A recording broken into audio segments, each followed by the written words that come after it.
नमस्कार दोस्तों, स्वागत है आपका अपने YouTube चैनल जीके गुरुजी पर।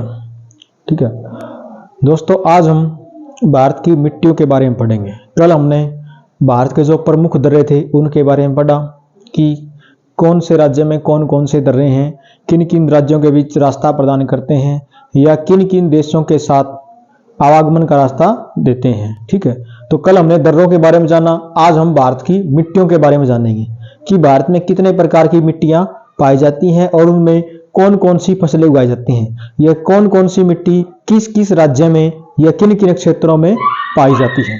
तो दोस्तों, हम पढ़ते हैं मिट्टी। सबसे पहले मिट्टी क्या होती है या मृदा। भूमि की जो सबसे ऊपरी परत होती है ना, जो दानेदार परत होती है, उसको कहते हैं हम मृदा। भूमि की जो सबसे ऊपरी परत होती है, जो दानेदार परत होती है, उसको कहते हैं मृदा। मृदा का निर्माण कैसे होता है? मृदा का निर्माण होता है चट्टानों के टूटने फूटने से और जो पेड़ पौधों के, वनस्पतियों के जो अवशेष होते हैं, जीव जंतुओं के जो अवशेष होते हैं, उनके गलने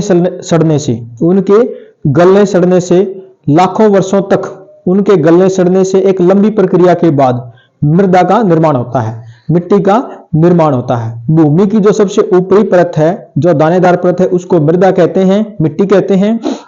और इसका निर्माण वनस्पतियों, पेड़ पौधों के अवशेष और जीव जंतुओं के अवशेष व चट्टानों के टूटने फूटने से इसका निर्माण होता है, मृदा का निर्माण होता है। ठीक है, मृदा का अध्ययन करने वाले विज्ञान को हम मृदा विज्ञान कहते हैं, पेडोलॉजी कहते हैं। मृदा का अध्ययन करने वाले विज्ञान को हम क्या कहते हैं? पेडोलॉजी, यानी कि मृदा विज्ञान।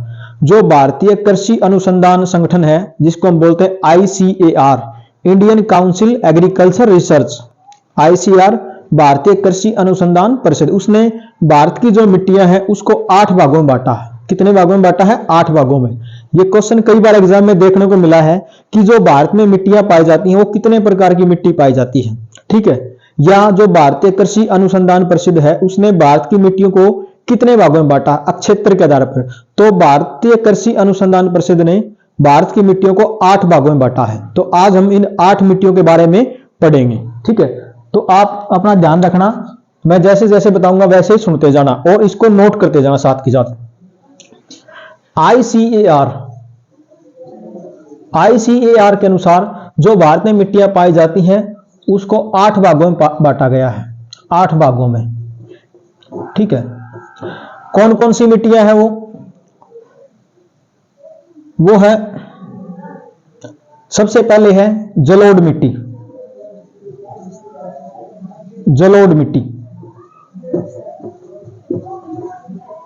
फिर उसके बाद है काली मिट्टी।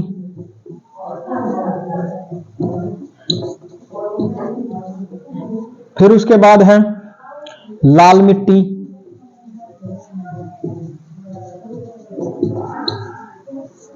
लेटराइट मिट्टी।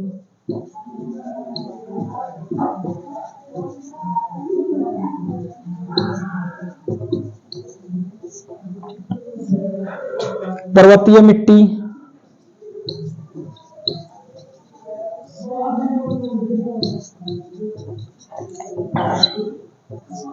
और फिर है दलदली मिट्टी।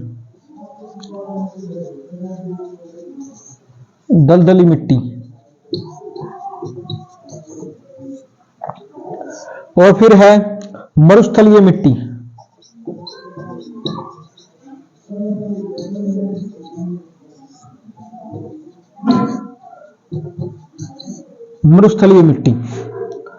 और फिर इसके बाद है लवणीय मिट्टी।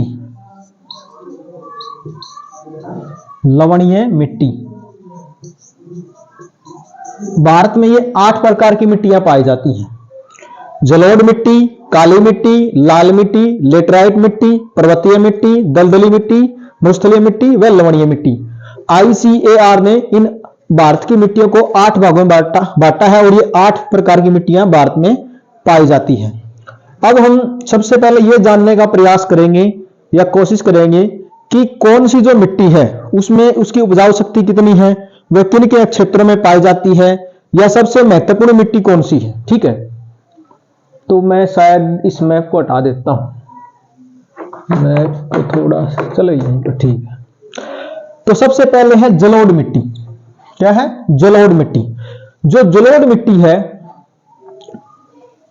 जो जलोढ़ मिट्टी है वो कहां पाई जाती है? जो हमारे जो मैदानी क्षेत्र हैं, जो उत्तर भारत का विशाल मैदान है, उत्तर भारत का जो विशाल मैदान है, ये वाला क्षेत्र, हरियाणा, पंजाब, उत्तर प्रदेश, बिहार, कुछ मध्य प्रदेश का इलाका, राजस्थान, ये वाला जो क्षेत्र है ना, यहां पर पाई जाती है जलोढ़ मिट्टी। जलोढ़ मिट्टी जो है उत्तर भारत का विशाल मैदान और जो हमारे तटीय क्षेत्र हैं, ये वाले जो हमारे तटीय क्षेत्र हैं, यहां पर ये जलोढ़ मिट्टी पाई जाती है। उत्तर भारत के विशाल मैदान व जो तटीय क्षेत्र हैं, वहां पर जलोढ़ मिट्टी का विस्तार पाया जाता है। ठीक है। जलोढ़ मिट्टी जो है वो पहाड़ी क्षेत्रों से नदियों के द्वारा बहाकर लाई जाती है और जो समतल क्षेत्र है, जो मैदानी क्षेत्र है, उन क्षेत्रों में नदियों के द्वारा वो बिछा दी जाती है। ठीक है। जलोढ़ मिट्टी जो है पहाड़ी क्षेत्रों से नदियों के द्वारा बहाकर लाई जाती है और जो समतल क्षेत्र है या मैदानी क्षेत्र है, उन क्षेत्रों में नदियों के द्वारा बिछा दी जाती है। ठीक है। ये जो मिट्टी है उत्तर भारत के विशाल मैदान और ये जो तटीय क्षेत्र है, इन क्षेत्रों में पाई जाती है जलोढ़ मिट्टी। ठीक है। जलोढ़ मिट्टी को हम क्या कहते हैं? इसके अन्य नाम भी हैं। इसको हम दोमट मिट्टी, दोमट मिट्टी,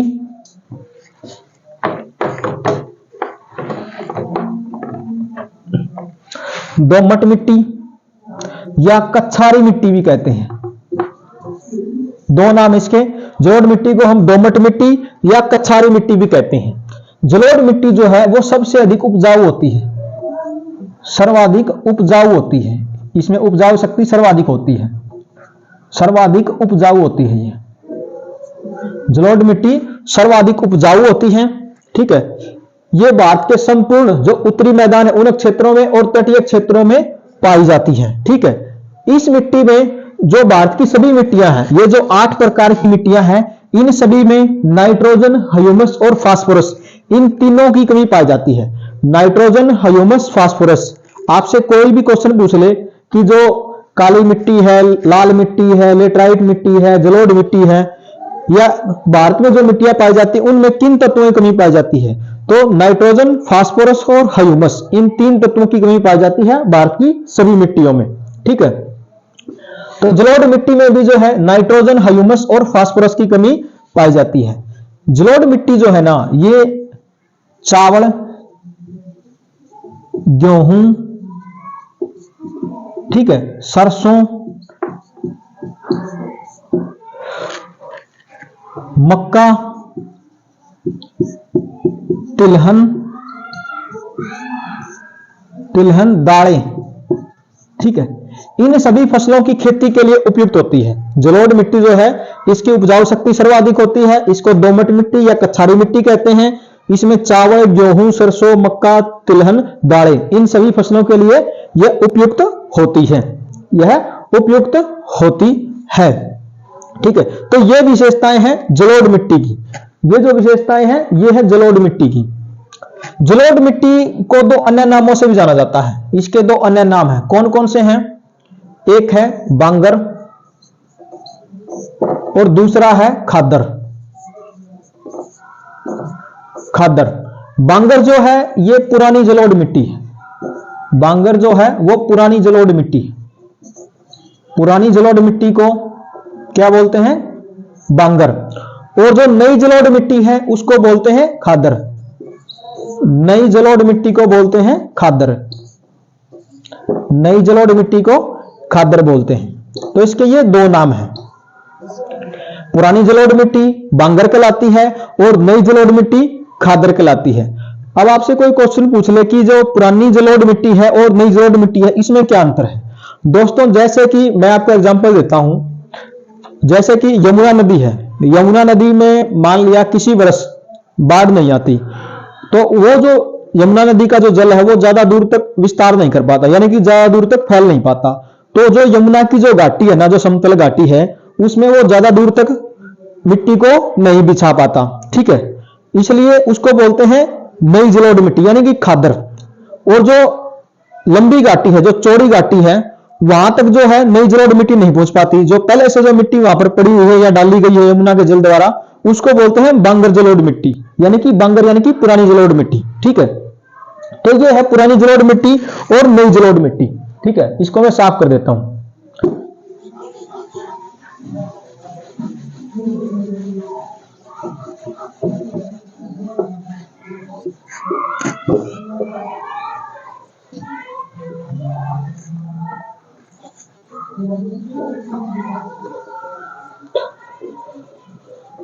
आगे है काली मिट्टी। काली मिट्टी को हम कपासी मिट्टी, रेगर मिट्टी, और इसके एक दो नाम और हैं, सौतेह जुताई वाली मिट्टी, सौतेह जुताई वाली मिट्टी, सौतेह जुताई वाली मिट्टी, इन नामों से जानते हैं। काली जो मिट्टी है उसको हम कपासी मिट्टी, रेगड़ मिट्टी, सौतेह जुताई वाली मिट्टी, और इसके अलावा इसको हम लावा मिट्टी भी कहते हैं, लावा मिट्टी। ठीक है, कपासी मिट्टी, रेगड़ मिट्टी, लावा मिट्टी और सौतेह जुताई वाली मिट्टी, ये चार नाम है काली मिट्टी के। काली मिट्टी का निर्माण कैसे होता है? काली मिट्टी का निर्माण होता है जैसे कि जो पठारी क्षेत्र है या जो प्रायद्वीपीय क्षेत्र है, ये वाला जो क्षेत्र है, ये महाराष्ट्र, कर्नाटक, तेलंगाना, मध्य प्रदेश, ये वाला जो क्षेत्र है ना, ये वाला जो क्षेत्र है, यहां पर पाई जाती है ये काली मिट्टी। ठीक है, यहां पर पाई जाती है ये काली मिट्टी। ठीक है, काली मिट्टी को हम कपास वाली मिट्टी, रेगड़ मिट्टी, लावा मिट्टी या सौतेह जुताई वाली मिट्टी भी कहते हैं। ठीक है, काली मिट्टी का जो है काला रंग क्यों होता है? काली मिट्टी का जो काला जो रंग होता है वो होता है टिटेनीफेरस,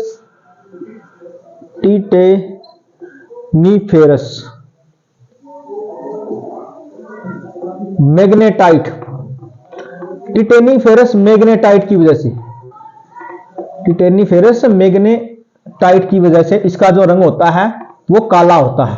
ठीक है, टिटेनीफेरस मैग्नेटाइट की वजह से इसका जो रंग होता है वो काला होता है।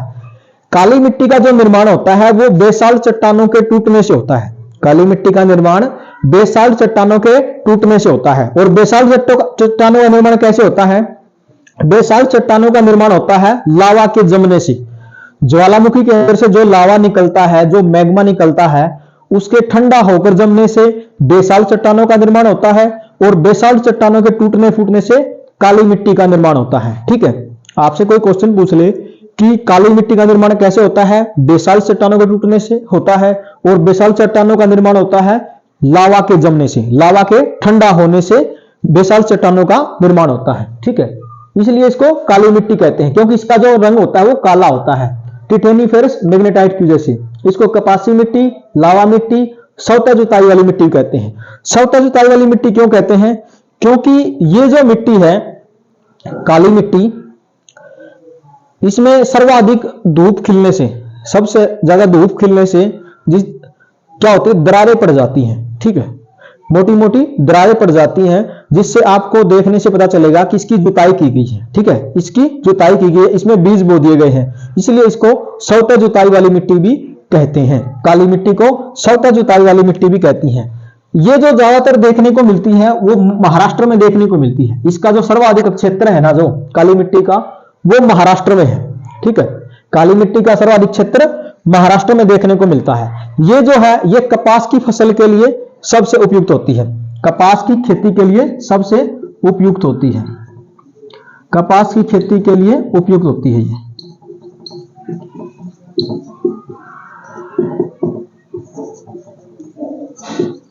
आपसे कोई क्वेश्चन पूछेगा कि काली मिट्टी सबसे अधिक कहां पाई जाती है? महाराष्ट्र में पाई जाती है। या किस मिट्टी को सौतेह जुताई वाली मिट्टी कहते हैं? काली मिट्टी को सौतेह जुताई वाली मिट्टी कहते हैं। या किन चट्टानों के टूटने से काली मिट्टी का निर्माण होता है? बेसाल्ट चट्टानों के टूटने से काली मिट्टी का निर्माण होता है। ठीक है, किस मिट्टी को लावा मिट्टी कहते हैं? काली मिट्टी को लावा मिट्टी कहते हैं। तो ये क्वेश्चन यहां से बनते हैं। ठीक है, इसके अलावा ये जो है काली मिट्टी, इसमें जल सोखने की जो अक्षमता होती है वो अधिक होती है। जल सोखने की जो क्षमता होती है ना इसकी, वो सर्वाधिक होती है।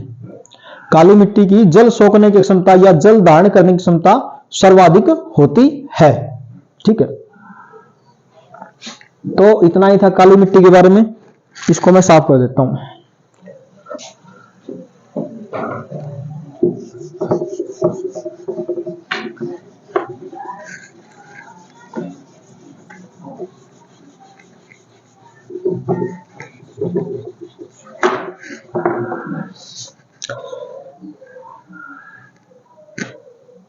आगे है लाल मिट्टी। लाल मिट्टी,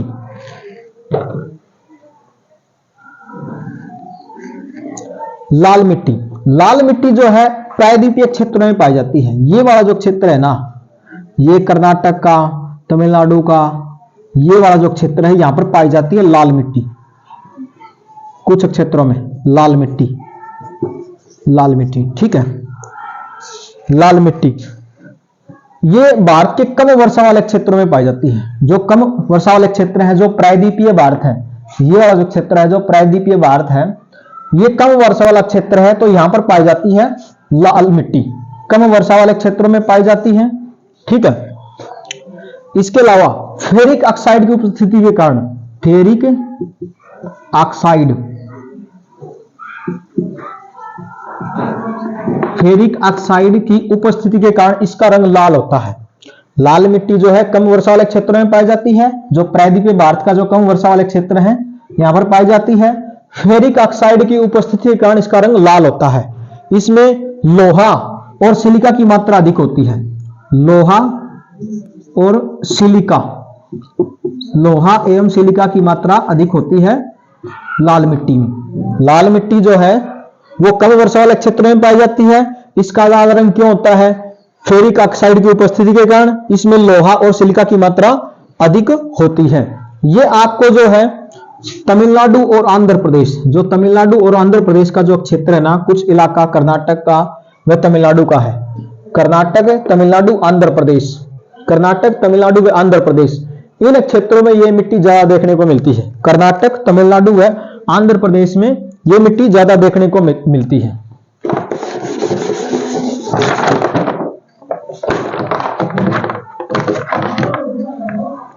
कर्नाटक, तमिलनाडु व आंध्र प्रदेश में यह मिट्टी ज्यादा देखने को मिलती है। ठीक है, ये जो मिट्टी है लाल मिट्टी, ये बाजरे की खेती के लिए उपयुक्त होती है। बाजरे, बाजरे की खेती के लिए उपयुक्त होती है। जब ये लाल मिट्टी जल सोख लेती है, जल को धारण कर लेती है, तो ये पीली दिखाई देती है। लाल मिट्टी जब जल को धारण कर लेती है, जब जल को सोख लेती है, तो ये पीले रंग की दिखाई देती है। ठीक है, आपसे कोई क्वेश्चन पूछेगा कि जो लाल मिट्टी है वो किन क्षेत्रों में पाई जाती है? प्रायद्वीपीय क्षेत्रों में पाई जाती है। आंध्र प्रदेश, तमिलनाडु, महाराष्ट्र, तेलंगाना, ये कुछ क्षेत्र है यहां पर पाई जाती है। कम वर्षा वाले क्षेत्रों में पाई जाती है। इसमें लोहा और सिलिका की मात्रा अधिक पाई जाती है। फेरिक ऑक्साइड की उपस्थिति के कारण, फेरिक ऑक्साइड की उपस्थिति के कारण इस मिट्टी का रंग लाल होता है। और ये जो मिट्टी है वो बाजरे की खेती के लिए उपयुक्त मानी जाती है। बाजरे की खेती के लिए उपयुक्त मानी जाती है। तो ये है लाल मिट्टी।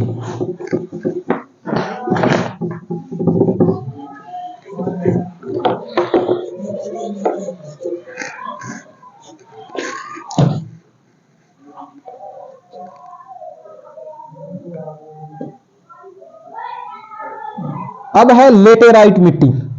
लेटेराइट मिट्टी, ये जो मिट्टी है उन क्षेत्रों में पाई जाती है जहां सबसे अधिक वर्षा होती है। वर्षा जो है 200 सेंटीमीटर से भी अधिक होती है। वर्षा जो है वो 200 सेंटीमीटर से भी अधिक होती है ना, उन क्षेत्रों में पाई जाती है ये लेटेराइट मिट्टी।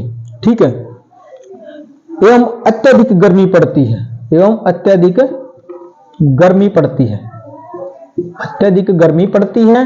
और वर्षा जो है 200 सेंटीमीटर से भी अधिक होती है। इसे मखरीली मिट्टी भी कहते हैं। मखरीली या मखमली मिट्टी, मखमली मिट्टी, इसे क्या कहते हैं? मखमली मिट्टी भी कहते हैं। ठीक है। लेटराइट मिट्टी उन क्षेत्रों में पाई जाती है जहां अत्यधिक गर्मी पड़ती है और वर्षा 200 सेंटीमीटर से अधिक होती है, और इसे मखमली मिट्टी भी कहते हैं। ठीक है, इसको क्या कहते हैं? मखमली मिट्टी भी कहते हैं।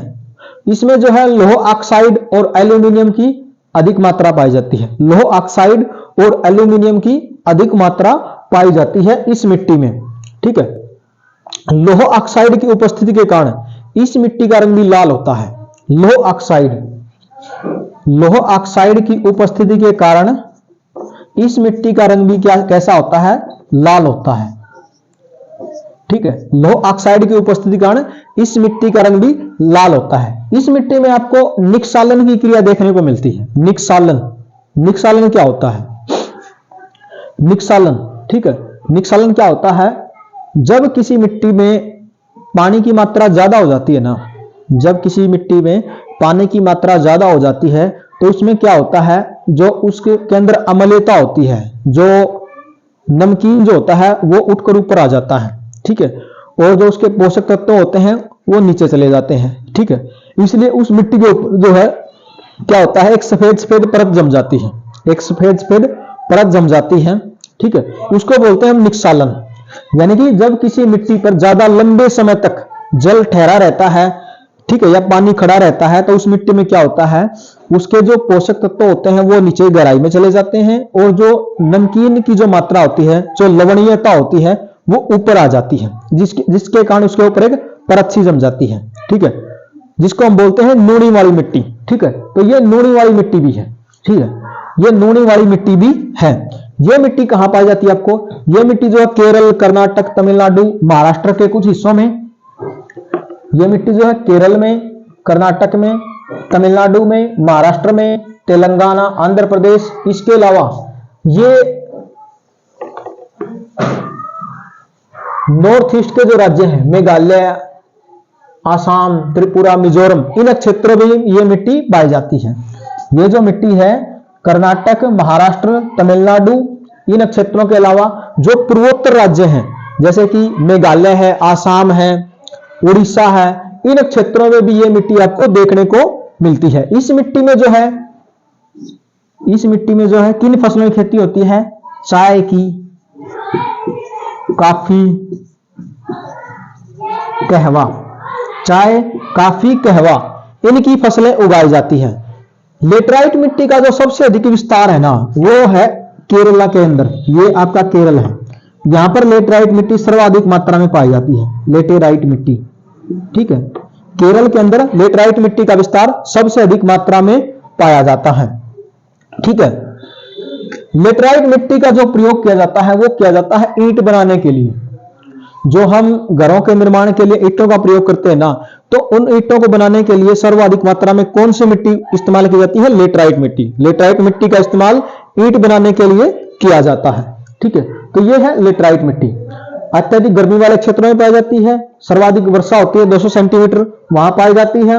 इसे मखमली मिट्टी कहते हैं। इसका सर्वाधिक विस्तार केरला के अंदर है। इसके अलावा महाराष्ट्र, कर्नाटक, तमिलनाडु, आंध्र प्रदेश, तेलंगाना यहां पर भी है, फिर उड़ीसा में है, और मेघालय और आसाम के अंदर भी पाई जाती है। लौह ऑक्साइड की उपस्थिति के कारण इसका रंग लाल होता है। ठीक है, इसमें जो है चाय, काफी, कहवा की खेती की जाती है लेटराइट मिट्टी में। ठीक है, तो ये थी लेटराइट मिट्टी। इसको मैं साफ कर देता हूं। आगे है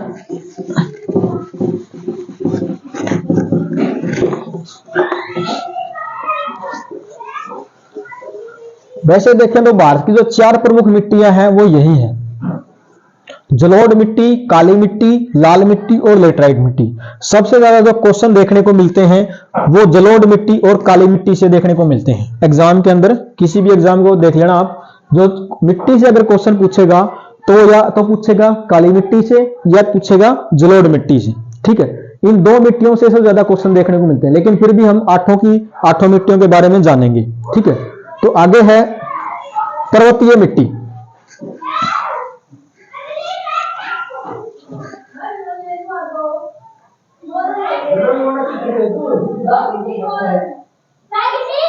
पर्वतीय मिट्टी कौन सी होती है? आपको पता है, जो पहाड़ी क्षेत्रों में या पर्वतीय क्षेत्रों में पाई जाती है। पहाड़ी क्षेत्रों में या पर्वतीय क्षेत्रों में या पहाड़ी क्षेत्रों में पाई जाती है। इस मिट्टी में नाइट्रोजन, ह्यूमस, फास्फोरस इसकी अधिकता होती है। ठीक है, नाइट्रोजन, ह्यूमस, फास्फोरस इसकी जो कमी होती है, अधिकता नहीं होती, कमी होती है। ठीक है, लेकिन फिर भी इसके अलावा ये जो मिट्टी है उपजाऊ होती है। क्यों उपजाऊ होती है? क्योंकि इस मिट्टी में आपने देखा होगा पहाड़ी क्षेत्रों में सर्वाधिक मात्रा में वनस्पति पाई जाती है। जो पेड़ पौधों के जो पत्ते झड़ते हैं, ठीक है, या उनकी जो छाल पड़ती है वो उनके गलने सड़ने से इसकी उपजाऊ शक्ति बढ़ती है या इसकी उपजाऊ शक्ति सर्वाधिक होती है। ठीक है, तो पर्वतीय क्षेत्रों में जो मिट्टी पाई जाती है उसको बोलते हैं पर्वतीय मिट्टी। ठीक है, इसके बारे में सिर्फ इतना ही जानेंगे। पर्वतीय क्षेत्र जो हमारे हिमालय का जो क्षेत्र है ना, उत्तराखंड, हिमाचल प्रदेश, जम्मू कश्मीर, ये वाला जो एरिया है यहां पर पाई जाती है ये पर्वतीय मिट्टी। ठीक है, फिर हम जानेंगे दलदली मिट्टी। दलदली मिट्टी कहां पाई जाती है? दलदली मिट्टी पाई जाती है गुजरात के अंदर। जो गुजरात का कच्छ भुज का जो इलाका है, जो समुद्र के नजदीक का इलाका है, जो दलदली क्षेत्र है वहां पर पाई जाती है ये दलदली मिट्टी। ठीक है, फिर मरुस्थलीय मिट्टी। मरुस्थलीय मिट्टी कहां पाई जाती है? मरुस्थलीय मिट्टी पाई जाती है राजस्थान के अंदर, सर्वाधिक मात्रा में राजस्थान के अंदर, कुछ फिर गुजरात में, पंजाब में, हरियाणा में। गुजरात, पंजाब, हरियाणा और राजस्थान इन क्षेत्रों में पाई जाती है मरुस्थलीय मिट्टी। इसको हम रेतीली मिट्टी भी बोलते हैं। क्या बोलते हैं? रेतीली मिट्टी भी बोलते हैं। इसमें जो है जल धारण करने की क्षमता सर्वाधिक होती है। जल धारण करने की क्षमता सर्वाधिक होती है। ठीक है, जो मरुस्थलीय जो मिट्टी होती है ना, इसमें क्या कौन सी फसलें उगाई जाती हैं? इसमें उगाई जाती है जो मोटा जो अनाज होता है, जैसे कि ज्वार, बाजरा। ठीक है, ज्वार, बाजरा और भी कुछ फसलें होती हैं जैसे कि तिलहन वगैरह होते हैं, या कुछ थोड़ी बहुत दालें वगैरह भी उगाई जाती हैं। ये जो है मरुस्थलीय मिट्टी में उगाई जाती हैं। ठीक है, तो ये है मरुस्थलीय मिट्टी। अच्छा, दलदली मिट्टी का जो विस्तार है वो गुजरात है। गुजरात के अलावा जो जो समुद्र तटीय क्षेत्र है जैसे कि महाराष्ट्र है, कर्नाटक है, केरल है, इन क्षेत्रों में भी थोड़ी थोड़ी मात्रा में दलदली मिट्टी का विस्तार पाया जाता है। ठीक है, तो बाकी तो ये इतनी ज्यादा इंपॉर्टेंट नहीं है। चार मिट्टी सबसे ज्यादा इंपॉर्टेंट है, ये सिर्फ चार मिट्टी: जलोढ़ मिट्टी, काली मिट्टी, लाल मिट्टी और लेटराइट मिट्टी। यहीं से क्वेश्चन आपको देखने को मिलते हैं ज्यादातर। ठीक है,